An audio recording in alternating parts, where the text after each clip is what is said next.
Hoje em dia virou uma moda por aí dizer que o cristianismo é coisa inventada por Roma e que originalmente os primitivos seguidores de Jesus, a quem chamam de Yeshua, seguiam o judaísmo e que desta forma todos os demais seguidores ao longo da história deveriam fazer o mesmo, incluindo crenças e ritos judaicos em suas comunidades, a fim de que, segundo eles, as raízes semitas da antiga fé possam ser supostamente restauradas. Na verdade, isso é um grande contrassenso. Os primitivos cristãos eram qualquer coisa, menos judeus fiéis seguidores dos princípios da fé de Israel. Vejamos as razões. 1. Jesus não conhecia a Torá, nem os livros da religião de Israel. Jesus inventou textos e passagens inexistentes nas Escrituras. Exemplos disso ocorrem quando ele diz que estava escrito que as pessoas deveriam odiar seus inimigos, Mateus 5,43. Ou quando afirmou que quem cresce nele, segundo supostamente dizia alguma escritura, rios de água viva fluiriam do seu ventre, João 7,38. Jesus, referindo-se a João Batista, igualmente inventou outra suposta passagem da Escritura, dizendo que os homens fizeram com ele o que desejaram, entre aspas, como estava escrito, Marcos 9,13. Da mesma forma, ele forjou uma passagem que, segundo ele, aludia aos sacerdotes violando o Shabat e ficando sem culpa, Mateus 12, verso 5. Não bastasse isso tudo, ele ainda inventa outra passagem que trataria da sua morte e ressurreição ao terceiro dia, Lucas 24, 46. Tudo isso não passa de pura invencionice, ficção. Nenhuma dessas passagens é real. Não bastasse isso, ele ainda cita textos que de fato até existem na Escritura, porém quase sempre de forma distorcida e que mais parecem com o que se encontra na versão grega da Septuaginta. Enfim, que tipo de judeu seguiria uma pessoa que ignorava profundamente o que dizia o texto das suas próprias escrituras? O próprio Novo Testamento evoca isso, ao mencionar os líderes da época, dizendo que aquela gente que o seguia era maldita, por desconhecer o que diz a lei. João 7,49. Não precisamos dizer mais nada. 2. Jesus ignorava a Halachá, a lei judaica, e os costumes. Jesus ignorava ou desconhecia a Halachá, e podemos citar como exemplo o fato de que no suposto Seder de Pesach, que ele realiza em sua última ceia, ele viola a ordem normativa que inclui antes o vinho, na ordem Kadesh, para só depois o pão, no caso a matzá. Na primeira ordem, bebe-se o primeiro dos 4 copos de vinho. O ato de comer matzá vem apenas entre a 7ª e a 8ª ordem, chamada de motzi matzá. Em Mateus 26, 26 a 27, vemos que ele faz o contrário. Começa pelo pão e só depois o vinho. Note-se ainda que nem mesmo os outros elementos de Pesach são mencionados ou ingeridos, como as ervas amargas, o maror. Que espécie de judaísmo seria esse que reinterpreta a tradição oral e até mesmo a tradição bíblica, invalidando-a? Todo judeu praticante, e até mesmo os menos estritos, sabem que a época em que se deve empunhar as 4 espécies de vegetais, o que inclui ramos de palmeiras, e também de cantar Roshaná, é em Sukkot, a festa das cabanas.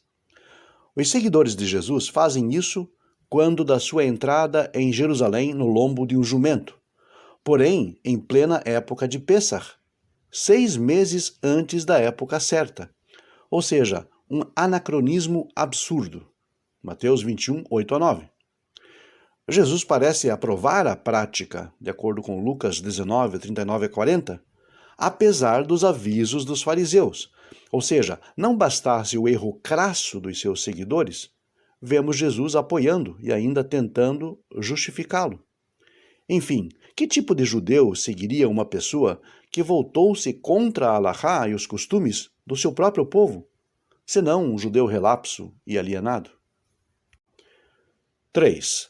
Jesus desonrou os sábios.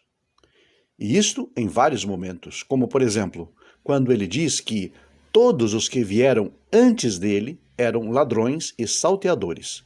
João 10, verso 8.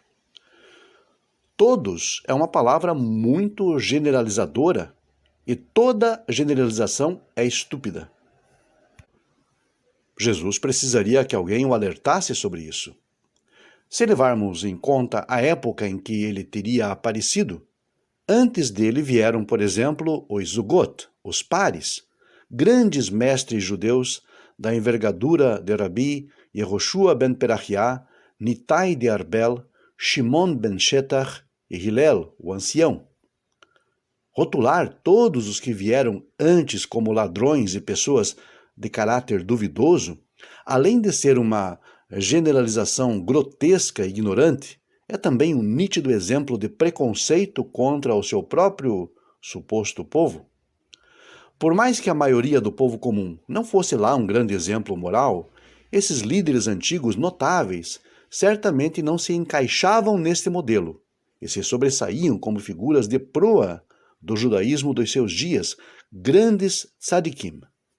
É curioso que muitos em sua ignorância façam coro aos termos depreciativos usados por Jesus em relação aos sábios, sem saber, por exemplo, que os grandes mestres a quem ele visava com suas críticas infundadas lançaram as bases para uma conduta ética e coerente, mesmo em relação a um antagonista.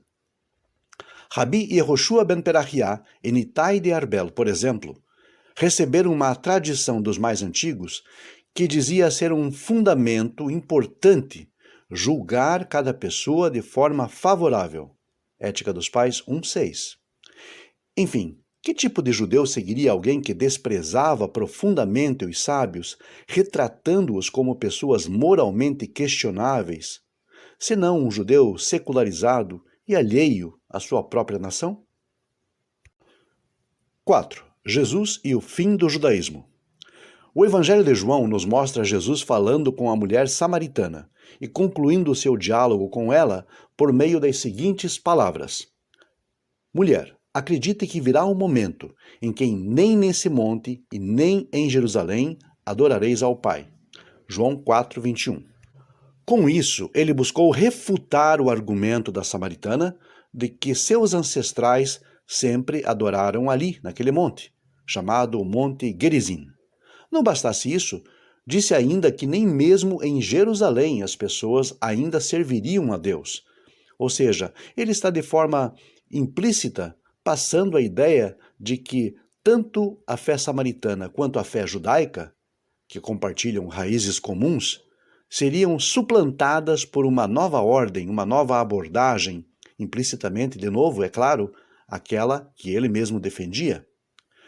Levando-se em conta a narrativa de Jesus como real, cerca de 2000 anos se passaram desde então, e o que vemos hoje?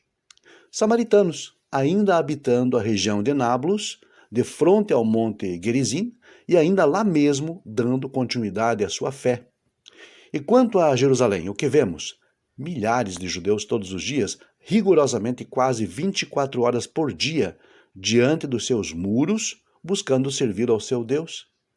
Não bastasse isso, vemos todos os dias milhares de turistas que por ali passam, junto ao Kotel, igualmente buscando oferecer seu culto ao Deus de Israel. Curiosamente, em sua grande maioria, estes turistas são cristãos e até mesmo os tais messiânicos, que por algum motivo talvez não tenham lido esta passagem de João 4:21, ou então simplesmente a ignoram, sabendo lá em seu íntimo que talvez de fato ele não estivesse gozando muito da plenitude das suas faculdades mentais. De qualquer forma, Jesus errou em sua previsão. Apesar das perseguições que ele mesmo fomentou e despertou, sobrou sim pedra sobre pedra, e o judaísmo segue vivo e vibrante. E para concluir, respondendo à questão da nossa aula de hoje, que tipo de judeu seguiria alguém que teria falsamente profetizado o fim do judaísmo e a invalidação do culto prestado a Deus em Jerusalém?